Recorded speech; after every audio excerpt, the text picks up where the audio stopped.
Bonjour Internet, bonjour à toutes et tous, je suis où? Je suis là, salut tout le monde. Désolée, je suis en retard. Alors, attendez, j'étais pas du tout prête en fait pour 14h. Il est 14h03, ça va encore. Faites-moi penser la prochaine fois que 14h30 c'est bien. Je trouvais à une époque on lançait les lives à 15h. Je trouvais que c'était un peu short. En fait, 14h, enfin, que 15h c'était un peu tard. Et 14h, c'est un peu tôt. En fait, on va penser la prochaine fois que je communique sur un live Actu de King, si je redis 14h, questionnez-moi sur mon choix de 14h. Salut Dead Hunter. J'espère que vous allez bien. Qu'est-ce que je voulais faire? Je voulais baisser ça. Hop, voilà. Le son est baissé, ça devrait plus trop vous embêter. Salut Books of Soirley. Salut Darjeeling Darling, merci d'être là. Nous sommes le 1er février 2026. Il est 14h03. J'espère que tout le monde passe un bon week-end. Dehors il pleut, je suis contente de pas être dehors. C'est un week-end de flemme ici. Salut Lucky Gordy. Et très bon pseudo Lucky Gordy. J'imagine en référence à Gordy Lachance dans Le Corps. C'est ça, c'est Le Corps. Et la nouvelle c'est... Attends, je suis pas réveillée. En fait je suis en retard aussi parce que j'ai galéré à me faire un café. Je n'ai pas réussi à... En fait, j'ai une Bialetti, qui est une cafetière italienne, et j'arrivais plus à l'ouvrir. Donc j'ai mis...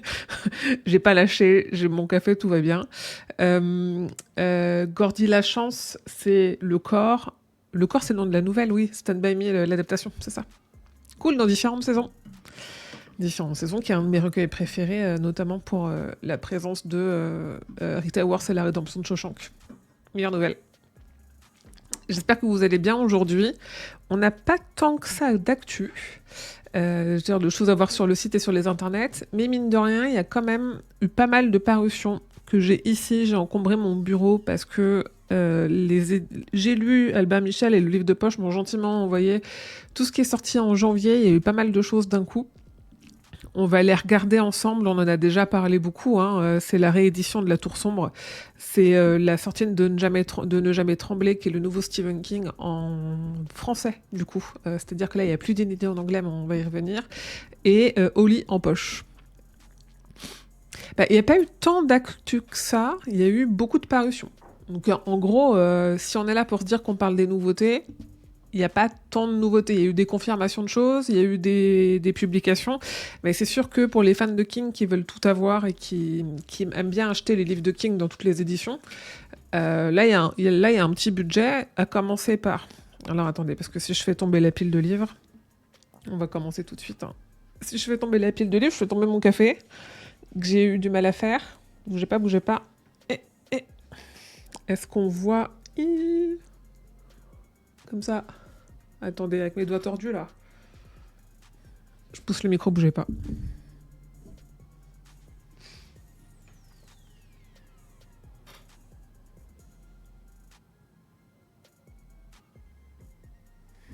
Je suis là.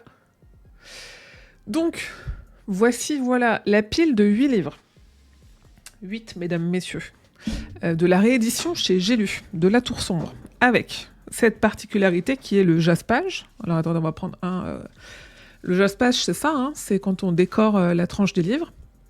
On en avait vu des beaux jaspages chez King, on en a vu notamment avec le livre de poche quand ils ont fait la nouvelle traduction de Carrie, et surtout Talisman et Territoire en édition collector chez Albert Michel. On avait des très beaux jaspages noirs avec des dessins de corbeaux. Là, on est sur un jaspage. Alors déjà, il y a toujours un sujet de... quel est l'intérêt vraiment d'un jaspage en soi, si ce n'est pour faire jolie la collection, mais parce qu'en fait, la pile... moi, mes livres dans la bibliothèque, je les range comme ça. Je les range pas comme ça. La Tour Sombre, j'ai beaucoup d'éditions, donc je pense que c'est là, je vais essayer de trouver un endroit pour en effet faire une pile de livres qui font la tour. Notons que ces éditions, elles ne sont pas illustrées. Tout comme, et ça c'est Dead Hunter qui l'avait relevé, parce que j'avais pas fait attention, parce que l'édition d'avant, je l'avais pas. L'édition d'avant, c'est celle avec les couvertures en lien avec l'adaptation qui n'existe pas. Du coup, là, c'est pas illustré. Moi, j'aime bien ma version de 2004 parce que c'est une version illustrée avec les... Vous savez, il y a un carnet à l'intérieur, il y a un cahier d'illustration. J'aurais dû ressortir un tome, je pense que j'en ai un pas loin. Mais... Et en fait, voilà, il y a des très gros tomes parce que, genre là, cette épaisseur-là, on est sur combien de pages pour le dernier tome, le tome 7 oui, dernier, oui. Alors, La Clé des Vents est techniquement le dernier tome, mais pas tout à fait. On est sur 1146 pages, parce qu'en fait, le texte est vachement plus gros que dans les différentes éditions. Je vais ressortir mon tome 5, je vais vous faire comparer. Bon, évidemment, là, c'est pas très clair. Attendez, bougez pas.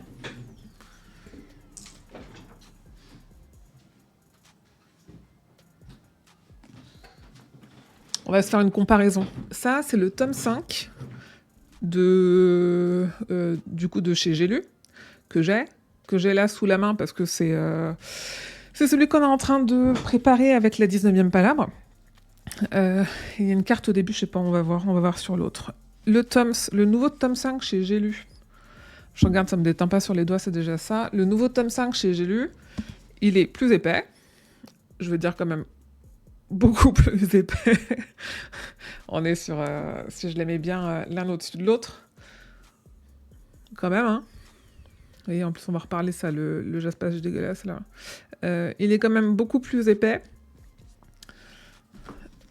L'ancienne édition, c'est du 664 pages. La nouvelle édition, c'est du...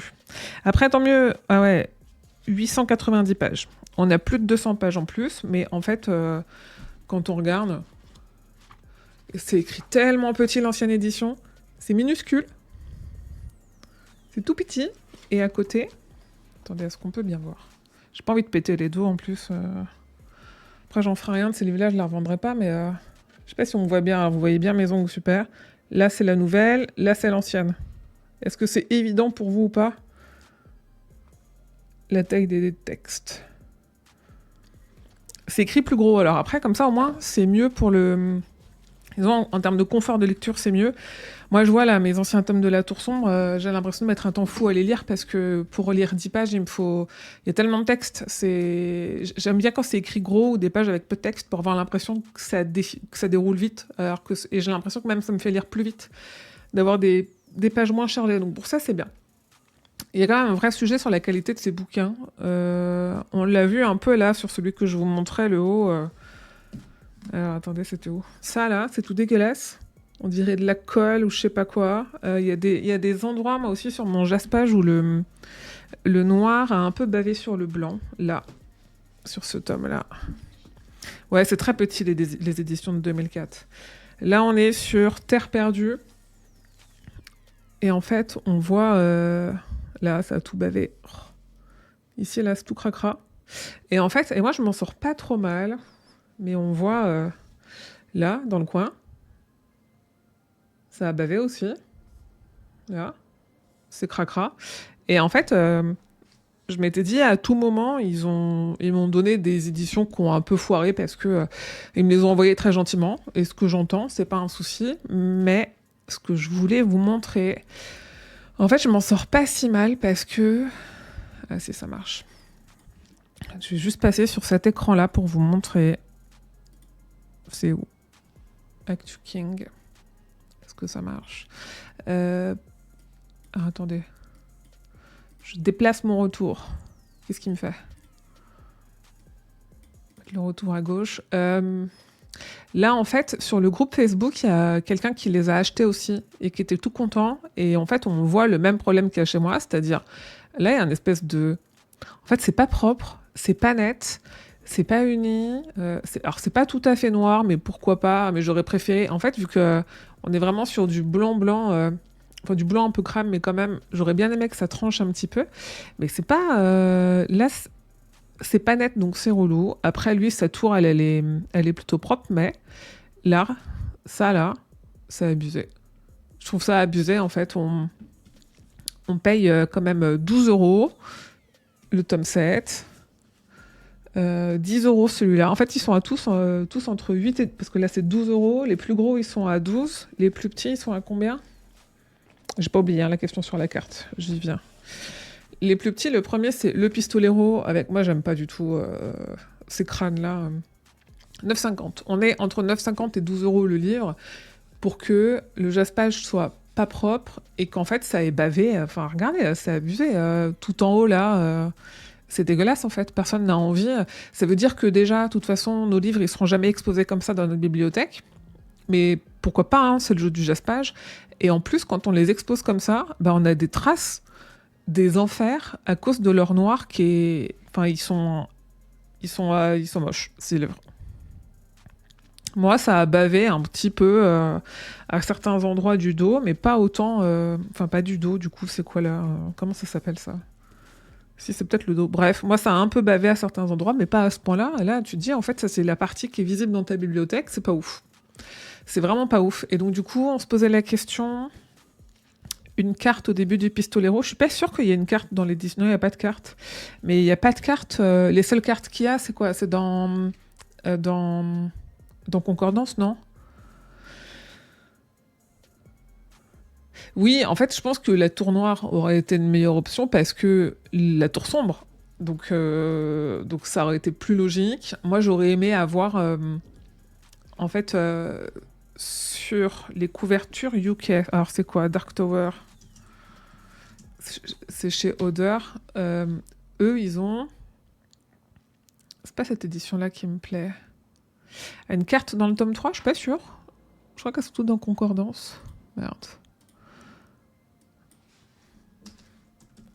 En fait, sans parler jaspage, j'entends que le jaspage, c'est aussi pour toucher un nouveau public. Mais en fait, ces éditions-là, alors c'est celle-là, mais j'aimerais bien voir les dos, là. Parce que cette édition-là, au fur et à mesure, la tour se rapproche. Et il y a une espèce d'effet de on avance dans le cycle, donc on se rapproche de la tour, qui est assez cool, qui a de l'intérêt. Mais on voit pas le dos. C'est pas très grave. Mais du coup, bah voilà, de toute façon, celle-là, ça reste les plus jolies. Qu'est-ce que vous voulez Tant pis. Hein. Alors, attends, du coup, dans le tome 3, il est où mon tome 3? Terre perdue. Est-ce qu'il y a une carte dans Terre perdue? Pour moi, il n'y a pas de carte dans les romans. Il y a des cartes dans les concordances. Et donc, je sais plus si je vous avais dit, mais je leur ai posé la question des concordances. Ils m'ont dit, bah, ça dépendra du succès de la réédition des tomes de la Tour. Alors déjà, je me dis, s'ils comptent sur ce succès-là, alors que c'est qu'ils sont tout moches, on n'est pas prêt de voir arriver Concordance. Et je leur ai dit aussi, en fait, tout le monde a déjà la Tour sombre. Surtout que là, c'est des versions non illustrées, donc a priori pas trop celles qu'on va rechercher. Tout le monde les a déjà, sauf que les Concordances, tout le monde ne les a pas. Et surtout, ça se revend à 300 balles sur Vinted. Donc peut-être qu'il faudrait changer de point de vue là-dessus. Mais bon. Du coup, je sais pas trop si ça marche bien. J'ai vu qu'il y avait quand même pas mal de monde qui les avait achetés parce qu'il y a un côté cool à l'édition. Moi, je comprends le choix un peu écreux et tout de la couverture. Il est OK. Juste, il y a des illustrations avec lesquelles je suis pas trop d'accord. Et attendez, il est où mon tome 4? Parce que, pardon, mais parlons de Minas Tirith. Hein, voilà. Ça, c'est relou. Ça, c'est relou, quoi. C'est pas Mégis. Du coup, voilà. Alors, attendez. Sur de bleu, en plus, il n'y a pas de carte dans le tome 3, je sais plus. Non, pour moi, de mémoire, il n'y a pas du tout de tome. Ouais, c'est cracra. Je sais pas si, quand ils les réimprimeront, s'ils feront ça plus proprement ou pas. Moi, tout ce que je souhaite, c'est que ça fonctionne. Après, ils ont fait une belle promo avec des vidéos avec sens critique notamment, qui étaient plutôt sympas, qui donnaient vraiment envie de lire La Tour sombre. Je trouve que de ne pas avoir les illustrations, ça enlève une partie de l'intérêt de la lecture, mais pourquoi pas. Et voilà, en fait, on veut concordance. J'ai pas grand-chose à dire de plus sur ces livres-là.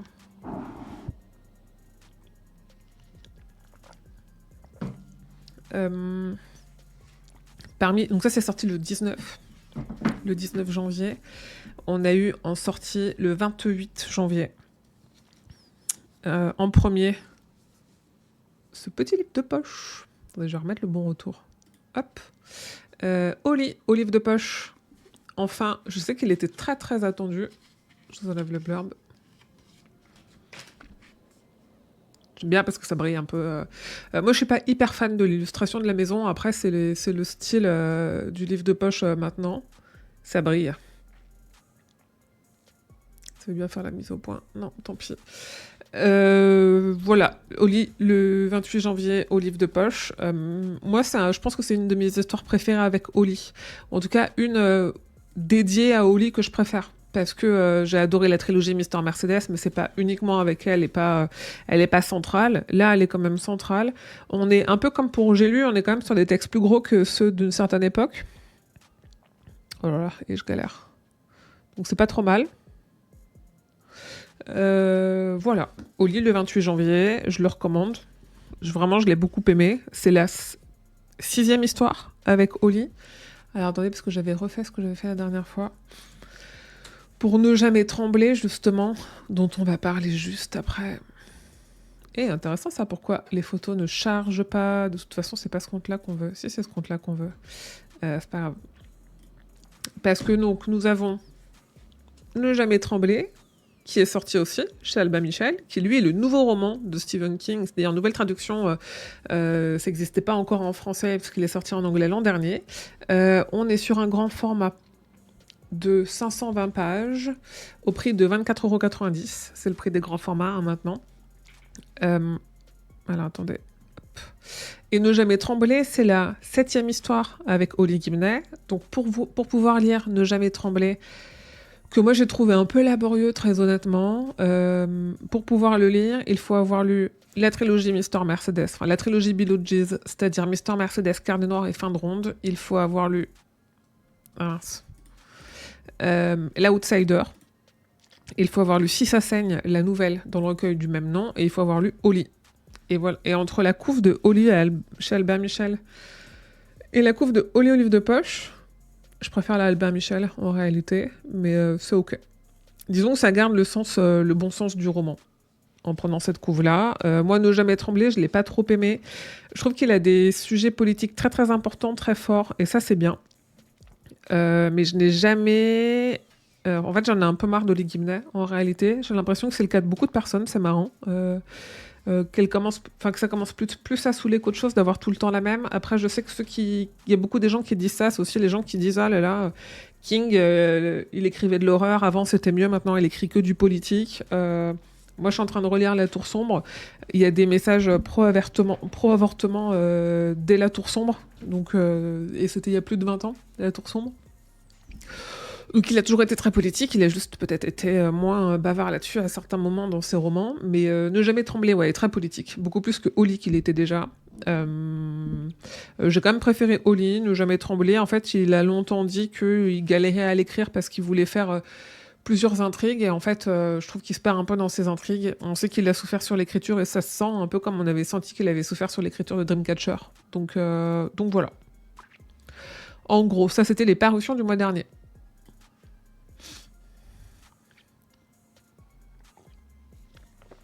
Et la tristesse dans tout ça, c'est que maintenant que Ne jamais trembler est sorti, Ne jamais trembler, c'était le dernier roman de King en anglais qu'on n'avait pas encore en français, et on n'a pas de date pour un prochain roman. On sait que Talisman / Territoire 3 est quelque part dans les tuyaux, qu'il est terminé, qu'il est probablement en relecture, révision, machin. On sait qu'il a une autre idée pour un roman avec Oli Gibney, parce qu'il ferait un 8e, mais c'est tout. On n'en sait pas plus.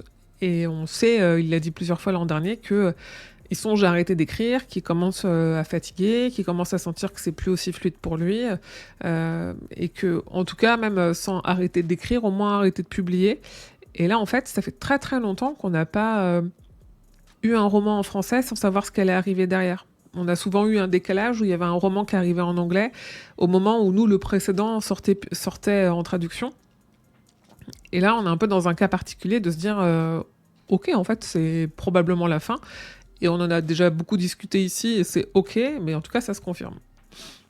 Salut Rudor, bon dimanche, je suis en retard, je prends le truc en cours de route du coup. Oui, on a fait le tour des parutions du mois dernier, parce que j'ai tout reçu, donc je montrais aux lignes, je montrais les problèmes qu'on a d'édition sur les nouvelles éditions de La Tour Sombre chez J'ai lu, et Oli Ne jamais trembler, tout ça.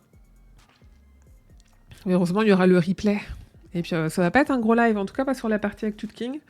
ça c'est sûr, parce qu'il n'y a pas énormément de choses. En tout cas, sur la partie parution, du coup, on n'a que ça, parce qu'en effet, on n'est pas trop au courant de quels sont les projets à venir, et ça se trouve, non, je pense qu'on aura au moins Talisman 3, mais ça se trouve que son idée pour Holly Gibnen n'aboutira jamais, et qu'il nous reste un roman et qu'après c'est fini. Mais de rien, avec plaisir. Tac. Donc, on a 2 infos, accrochez-vous, d'adaptation, qui sont des infos qu'on avait déjà plus ou moins. C'est cette histoire de l'Institut qui a une date de diffusion. Enfin, une date. En tout cas, alors on savait, l'Institut, adaptation du roman L'Institut, qui a été diffusé la première saison sur MGM+, l'été dernier. Sur les 6 adaptations de King en 2025, c'est probablement une de celles qui m'a le plus déçue, parce que j'ai beaucoup aimé le roman, j'ai pas beaucoup aimé la série, voire j'ai détesté la série au fur et à mesure où elle avançait. Pour une raison qui m'échappe, elle a été renouvelée pour une saison 2, alors qu'il y avait déjà pas mal de liberté dans la première saison, mais en effet, ils ont fait une fin de première saison qui peut avoir une suite, mais qui du coup sera complètement en dehors du roman de King. Je pense qu'on part un peu sur un chemin à la The Dome, donc on verra. En tout cas, j'aime plus, a confirmé. En début d'année, toutes les chaînes de télé, et notamment les plateformes de streaming, font toujours des petits rushs de vidéos pour dire voilà ce que vous allez retrouver, bonne année, voilà ce que vous allez retrouver sur notre chaîne ou sur notre plateforme en 2026. Et il y avait des images de l'Institut. Donc du coup, l'Institut saison 2 arrive en 2026. Et puisqu'on parle de saison 2, nous avons aussi la confirmation officielle avec le début de tournage de Ça, Bienvenue à Derry, saison 2, avec Gripsou qui va revenir 27 ans avant les événements de la première saison, donc qui va revenir en 1935. Pourquoi, comment il revient avant, on peut en discuter si vous voulez, mais ça va vous spoiler la fin de la saison 1. Moi, ça pour le coup, c'est une série que je vous conseille, qui est sur HBO+, qui est vraiment une très très chouette série. Dieu sait que j'étais dubitative sur beaucoup d'aspects, notamment graphiques, où l'arc militaire est vraiment éclaté au sol, certaines libertés m'ont un peu gratté, mais parce que c'est toujours compliqué aussi. Il y a des libertés qui sont vraiment très libres et qui sont toujours un peu compliquées parce que c'est difficile de se détacher de l'intention de King et de ce qu'il fait dans son univers au global, mais les Muschietti sont très intelligents et ont vraiment révisé leur Stephen King pour faire ça, et au-delà de tous les clins d'œil qui sont là pour les fans, ils ont aussi beaucoup travaillé l'histoire de multivers et de voyage dans le temps chez King, qui est centrale dans La Tour Sombre, et ils ont réussi à faire avec une série qui est très grand public, malgré que ce soit l'horreur, la licence ça, elle est quand même très grand public, ils ont réussi à amener cette histoire de voyager dans le temps, presque prendre des portes pour aller à différents coups, à différents camps et à différents où, pour essayer de changer le cours des choses. C'est très La Tour Sombre, c'est très Randall Flagg, et c'est cool de voir ça aussi bien amené en fait. J'espère qu'on va pas encore nous coller une histoire avec l'armée comme dans la saison 1. Ouais, 1935, je sais pas trop... Je suis trop contente, j'ai super hâte. Maintenant qu'on suit, on a HBO Max, ça va être plus simple. J'espère que vous ferez... Oui, on fera encore des récaps avec Mimi. C'est prévu, on s'est donné rendez-vous. Je pense que toutes les séries de King, maintenant, on fera des récaps. Peut-être pas l'Institut, je suis pas sûre que ça vaille vraiment le coup de faire un truc qui prend autant de temps sur la saison 2 de l'Institut. Mais ouais. Du coup, je le rappelle, ils sont là, hein, sont en replay sur YouTube, ils sont en podcast chez Mimi. Ah, c'est marrant. En fait, j'étais en train de me dire... je pensais que j'avais... J'ai une obsession sur mes cheveux en ce moment parce que je suis allée chez le coiffeur hier et qu'il a coupé beaucoup trop court. Je sais pas si vous voyez, mais je lui ai dit sous le menton, et il m'a dit oui, ok. Et en fait, on est... Pardon, mais mon menton est là.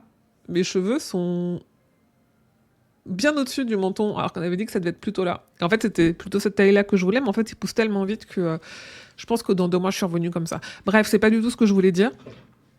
J'ai toujours le même problème avec les coiffeurs, ils aiment bien quand j'ai les cheveux courts, donc ils font toujours plus court que ce que je voudrais. Sur la chaîne YouTube de Stephen King France, tous les débriefs épisode par épisode qu'on a fait avec Mimi de Bienvenue à Derry, ici, enfin en live chez elle et en live ici. comme vous le voyez. Bon, là, elle est toute floue, mais je sais qu'à un moment donné, elle revient bien. C'est où? Ah bah ici, hop. Voilà, là, on nous voit bien. En podcast aussi, chez Mimi Hegel, son flux podcast. On reviendra. On s'est dit qu'on ferait ça. On s'est dit qu'on ferait aussi un truc qui n'était pas dans l'univers des Kings, je sais plus. Mais on aime bien. Moi, j'aime beaucoup Mimi, c'est quelqu'un que j'apprécie à titre personnel. Et du coup, c'est toujours cool de faire des contenus avec elle parce que c'est vraiment quelqu'un de très malin et de très intelligent et de très cultivé. Du coup, c'est cool. C'est cool. Voilà. Et sur les adaptations, j'allais dire c'est tout, mais ça, Bienvenue à Derry est nommé à 3 prix aux Saturn Awards, dont 2 prix face à l'Institut. On a un premier prix qui est meilleure série télévisée d'horreur, avec l'Institut en face, entre autres. On a un prix qui est meilleure jeune performance dans une série télévisée pour Clara Stark. Clara Stark, c'est celle qui a joué Lily. Et entre autres, elle est face à Joe Freeman, qui lui a joué le rôle principal dans l'Institut. C'était elle, Lily, dans Bienvenue à Derry. Je suis pas sûre que c'était pas. En fait, elle joue très bien, mais c'est pas ce que j'ai préféré dans. C'était pas mon personnage préféré dans ça, Bienvenue à Derry. Donc du coup, voilà. J'ai cru qu'elle avait un tatouage, mais en fait, c'est le watermark. Et 3e nomination, meilleur guest star dans une série télévisée pour Bill Skarsgård, qui incarne Gripsou. En fait, vu qu'il a pas fait l'intégralité de la saison, je crois qu'il est forcément que en guest star, parce il arrive sur les 8 épisodes, il arrive genre épisode 5, un truc comme ça. Donc on peut pas, 4 ou 5. Donc on peut pas dire que, non, 5. Donc on peut pas dire que c'est un rôle récurrent, même si à partir du moment où il est là, on ne voit plus que lui. Quasiment. Donc voilà. Sur les adaptations, c'était tout. On va avancer très vite, hein. Et après, on va jouer, mais je sais pas quoi on va jouer.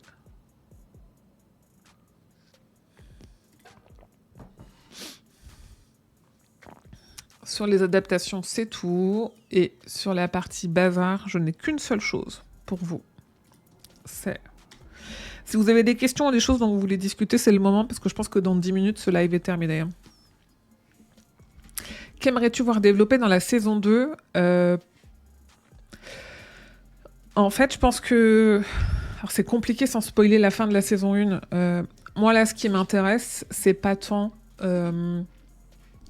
les arcs différents, de se dire, ok, on va encore avoir des enfants, on va encore avoir un club dératé qui va essayer de le tuer, machin. C'est toute cette histoire de... et tant pis, je spoil un petit peu, de Gripsou remonte le temps pour essayer d'empêcher le cours des événements. Moi, c'est ça qui m'intéresse. C'est vraiment tous les sujets autour et tous les paradoxes qu'il va y avoir là-dessus, de essayer de retrouver les aînés de ces enfants-là pour faire en sorte que ça empêche de se passer. Parce que là, c'est quelque chose qui est arrivé très tard dans la série, parce que je pense que Gripsou, il se rend compte de ce qui se passe qu'au moment où il est libéré de sa cage. Et donc, du coup, on nous a pas amené vers ça dès le début, en fait. Et parce que c'était pas ce qu'il essayait de faire jusqu'à ce qu'il comprenne ce qui était en train de se passer. Et donc, du coup, là, la saison 2, il va falloir tenir 8 épisodes avec une créature qui va avoir pour seule obsession d'empêcher sa propre mort, ce qui n'est pas la même chose qu'une créature qui, à chaque fois qu'on l'a croisée jusqu'ici, avait pour seule obsession de se nourrir pour survivre, en fait. C'est pas la même chose. Du coup, en effet, la gestion des paradoxes va être hyper compliquée. Je pense qu'il y a des sujets qui vont pas être traités, et ça va être notamment... du coup, il est sur une nouvelle ligne temporelle, mais s'il revient dans le passé, est-ce qu'il n'est pas en train de créer une nouvelle ligne machin ? Ça, tant pis, peu importe, c'est des choses qui, je pense, vont être mises de côté. J'espère qu'il n'y aura pas d'arc militaire, parce que c'était vraiment relou. Et je sais pas trop ce qu'ils peuvent faire sur 8 saisons en termes d'enjeux, avec juste cette histoire de remonter dans le temps. Moi, j'ai beaucoup aimé la série L'Outsider.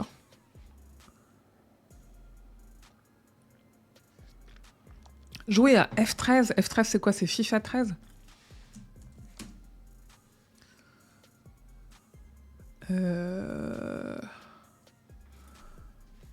Attends. Ah, vendredi 13. Survival Horror. Je vais mourir, moi, sur ce genre de jeu. Ah, le Stephen King's F13. Non, mais figure-toi que je l'ai même pas lancé. Désolée, j'ai complètement oublié. Tu me l'as envoyé, en effet, après le dernier live. Et non, mais du coup, t'as raison, j'aurais dû prévoir ça.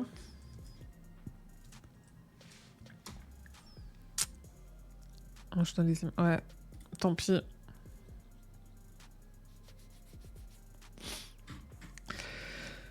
Donc oui, la Outsider, elle était cool. En plus, on a une autre actrice pour Holly Gimney que celle dans la série Mister Mercedes. Et je trouve que le choix est bon aussi. Et ça propose d'autres choses du personnage. Donc c'était plutôt cool. C'est Cynthia Erivo, hein, l'actrice. C'est celle qui maintenant est très connue pour avoir fait Wicked. Hop. Qui là joue Holly Gimney. Et qui là est en promo pour Wicked. Incroyable ce glow qu'elle a. C'est une très très bonne actrice. C'est vraiment une très bonne actrice. Elle est très bien dans le rôle. Mais vu que la première Holly Gimney que j'ai connue c'est Justine Loupé, j'ai quand même un attachement pour Justine Loupé. Mais l'Outsider est bien. Mais elle a beaucoup changé là, par rapport à... Là, Justine Loupé, elle est vraiment bien aussi. Après, elles sont toutes un peu trop jeunes pour le rôle.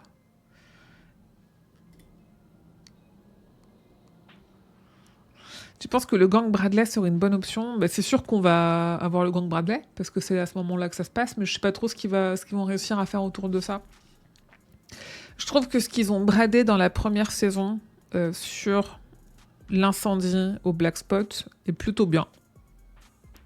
Donc ce qu'ils vont broder autour du gang Bradley devrait être pas trop mal non plus. Mais en fait, j'ai peur du côté répétitif. Moi, j'ai détesté le premier épisode de ça, Bienvenue à Derry, parce que c'était vraiment... Et du coup, c'était volontaire. Mais c'était vraiment un copier-coller des films, et je m'étais dit, quel est l'intérêt? Là, j'ai un peu peur de ça. Donc, on verra s'ils arrivent à nous proposer un truc un peu plus méta. Je pense que c'est là où ça pourrait avoir de l'intérêt. Et du coup... On en était aux actus. On a des nouvelles parutions qui arrivent en 2026. La première, ça s'appelle La Totale Stephen King. C'est un livre de Guy Astic et Franck Lafont. Guy Astic, vous le connaissez, c'est celui qui a fait... il a fait plusieurs conférences autour de King, et dont certaines ont été publiées, notamment le colloque de Cerisy, qui a été publié aux éditions Bragelonne. Il avait fait aussi un truc au Forum des Images que j'ai en replay en podcast. Non, attendez. Sur la figure de l'écrivain, je sais plus. En plus, je pense que je l'ai sur le site. Enfin, c'est Danse macabre, au Forum des Images, que vous pouvez retrouver hop, en replay, tac, sur le flux de la Gazette du Maine. Je vous remets la Gazette là. Avec l'ancien podcast, c'est tellement vieux, mon Dieu, 2019. J'ai la version audio, j'avais fait un partenariat avec le Forum des Images pour ça. Voilà. Du Guy Astic, vraiment très bon conférencier et très grand sachant de King, donc c'est cool. Donc il y a un nouveau livre qui sort, qui est prévu à l'automne 2026. Il sort à peu près en même temps en français et en anglais. On n'a pas encore beaucoup de précisions sur la date, ce que ça contient exactement, tout ça. L'idée, c'est quand même de faire un grand récap de son œuvre, d'étudier son œuvre de A à Z, les nouvelles, les romans, tout ça, et de pas se concentrer uniquement sur ce qui est connu, de pas se concentrer sur les adaptations. Donc on part là sur un 650 pages avec plus de 300 photos, et j'allais dire heureusement et malheureusement, vu que King va plus trop publier, ça sera quand même assez complet, parce que je pense qu'ils vont jusqu'à ne jamais trembler, et qu'ils vont tout étudier de A à Z. Ah, coucou John Cat, merci pour le raid, merci, bonjour à toutes et tous. Bonsoir maman, salut Kirsis. Oui, je me tiens bien droite, regarde. Moi aussi, je me redresse quand John arrive. Tout le monde doit se redresser quand John arrive. Moi, je crois que j'ai des cadeaux de chaîne, le dos droit. On est sur l'actu de King. Ici, alors je me présente, je m'appelle Émilie pour les personnes qui arrivent. J'ai un média qui s'appelle Stephen King France. Chaque premier dimanche du mois, on récap l'actu de King. Là, aujourd'hui, on a passé beaucoup de temps à parler des nouveaux bouquins qui sont sortis, parce qu'il y a eu beaucoup de livres en janvier. Là, on est sur la fin de la partie actu de King, parce que il n'y avait pas tant d'actu que ça. Et après, on jouera. Et je ne sais pas encore à quoi on jouera. Salut Radiféros, bonsoir. Je me demande si tu te redressais avant de raid. Bah oui, alors j'y ai pas pensé tout de suite, mais heureusement qu'Irsi c'est là pour me rappeler à l'ordre. Alors, on disait quoi? Est-ce que ça vaut le coup d'acheter la nouvelle traduction de Danse macabre? Genre, le contenu change beaucoup vu la nouvelle version, elle est super belle visuellement et c'est mon recueil préf. En fait, j'ai pas lu les nouvelles trad. Et c'est pas tant une nouvelle trad que une traduction révisée. Ce qui est pas... Alors, attends. Je voudrais pas dire de bêtises. C'est JC Lattès qui a fait ça. Est-ce que c'est... Non, je crois qu'ils l'ont vendu en nouvelle traduction. Écoute, je sais pas parce que je l'ai pas lu. J'ai pas pris le temps de lire les nouvelles traductions. Je pense que je vais bientôt lire celle de Shining. Qu'est-ce que je fais? Lance macabre chez JC Lattès. Tac. Je sais que celle de Shining valait le coup parce qu'il manquait des morceaux. Je sais que de toute façon, toutes ces traductions sont problématiques. En fait, quitte à le lire, autant lire la nouvelle traduction. Et si c'est ton recueil préféré, je t'invite à le relire justement pour comparer. Il est pas énorme en plus dans ce macabre. Hein. L'Institut, c'est vraiment dégueu ou ça se supporte du moment qu'on sait que c'est pas ouf? Est-ce que c'était dégueu l'Institut? Attends, je réfléchis. J'ai pas de souvenir que ça soit vraiment dégueu. Attends, je me tiens droit parce que j'ai l'impression d'être observée.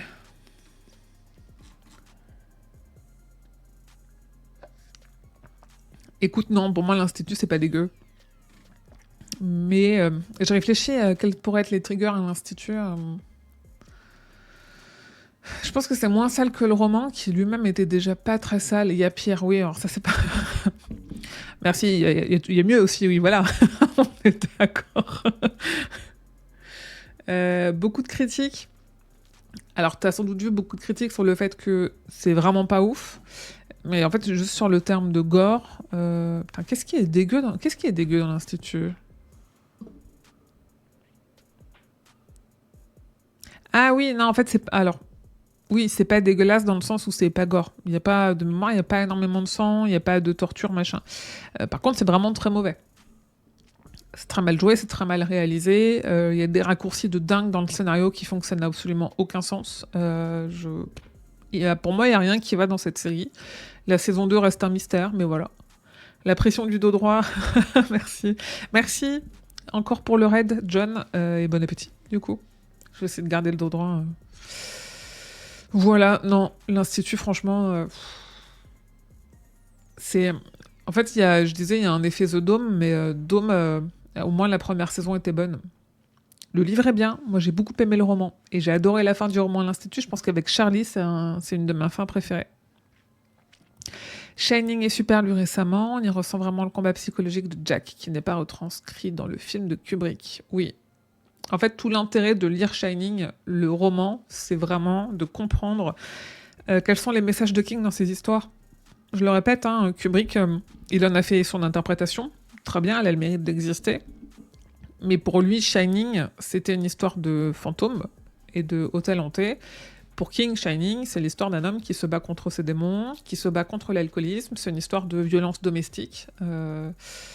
Et c'est pas trop ce qu'on a dans le Shining de Kubrick. Et du coup, c'est hyper intéressant de lire Shining en ayant en tête le film de Kubrick, parce que ça met encore plus en exergue le travail que fait King sur ses personnages. Oui, je pense que l'Institut, il faut la regarder quand on s'ennuie. Et il faut pas la regarder si on a vraiment beaucoup aimé le roman, parce que ça met très en colère. Donc voilà, ce livre de Guy Astic et Franck Lafont qui arrive à la rentrée et qui va étudier toute l'œuvre écrite de King, ça c'est cool. Et on a Creepshow qui continue sa licence de comics. C'est pas la première série de comics qu'ils font, hein, qui est issue du coup de la série, avec Super Creepshow. Je pense que ce sera traduit, les autres avaient été traduits. Là, cette fois-ci, on est plutôt sur une thématique super-héros. Ce qui est pas déconnant parce que les comics, c'est quand même historiquement beaucoup de super-héros. Donc c'est cool. Je sais pas si je les lirai. J'en suis un peu revenue des comics Creepshow. En fait, mesdames, messieurs, on arrive à l'agenda et on est en une demi-heure, en 50 minutes, on aura plié l'actu de King quand même. Mais non, en 40 minutes parce que j'ai lancé live 10 minutes avant. Côté agenda, Marche ou crève, le 14 février en Blu-ray et DVD, et Cellulaire le 25 février en livre audio. Voilà. Marche ou crève, normalement, le Blu-ray DVD devrait contenir la fin alternative. Est-ce que c'est vraiment le cas? En fait, on n'était pas sûr, quand je dis on, Il n'y avait pas encore les bonus en ligne. Quand j'ai fait l'actualité... Est-ce qu'on a la liste des bonus? Tac, tac. La fin alternative. Spoiler, la fin alternative, on espérait un petit peu que ce soit une fin plus fidèle au roman, c'est pas le cas. Voilà, je vous la spoile pas. J'ai lu, en fait, vu que le DVD est déjà sorti aux États-Unis, on sait déjà quelle est la fin alternative. Elle est un peu sans intérêt. Seulement sur le steelbook, par sur le Blu-ray de base. Ok. En effet, ça c'est le collector steelbook. Ça c'est le Blu-ray de base. Et bonus. En effet, ok, très intéressant. Et je pense pas que je le précise là. Tac, tac, tac. Ok. Après, bah ouais, c'est pas que a priori, parce que là, tu vois, en effet, dans le... Je suis bien sur le Blu-ray, je suis pas sur le... Ouais, sur le Blu-ray classique, dans sa boîte en plastique, dans les bonus, c'est pas mentionné, alors que dans le Blu-ray Steelbook, dans les bonus, c'est bien mentionné. Et de toute façon, il est marqué exclu UHD. Donc c'est bien ça, une fois de plus, tes infos sont d'une fiabilité à toute épreuve des Hunter.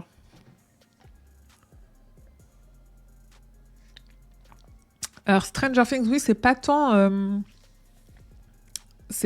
hors sujet que ça, parce qu'il y a beaucoup de monde sur le groupe Facebook qui a publié à propos de Stranger Things. J'ai tout vu, et franchement, ça fait bien 2 ou 3 saisons que j'ai lâché, quoi. Là, la dernière saison, je l'ai mise, je peux même pas dire que je l'ai regardée, je l'ai lancée sur ma télé pour dire que je la lançais, je faisais d'autres trucs en même temps. En effet, c'est inspiré de King, les Duffer Brothers, on sait que... ils sont sur une adaptation de Talisman, on sait qu'ils ont failli adapter ça, on sait qu'ils sont très inspirés, tout ça. Il y a du King dans Stranger Things, on le sait. Pour moi, là, ça fait 2-3 saisons qu'il n'y a plus vraiment d'intérêt. Ce qui m'a vraiment manqué dans le film Marche ou crève, c'est l'interaction du public avec les protagonistes qui est omniprésente dans le livre. Ah ouais, clairement, en fait, le fait qu'il n'y ait pas de foule dans le film, c'est vraiment enlever un personnage principal, et c'est une des choses qui fait que pour moi, Marche ou crève est vraiment une pas très bonne adaptation, et bien en dessous de Running Man, alors que j'ai l'impression qu'autour de moi, les gens mettent plutôt Marche ou crève avant Running Man. Voilà. Différents bonus des versions de Marche ou crève et de Running Man, ouais. Mais voilà pour l'actu de King, mes amis. Tac. Je vais fermer tous ces onglets-là. Je vais faire une pause très rapide, hein, parce que ça fait quand même pas longtemps qu'on a commencé.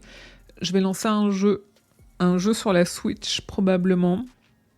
Je vais Marche ou crève, mais pas Running Man, mais je dois le lire avant. Running Man, il est court, hein, donc tu peux le lire avant, ouais.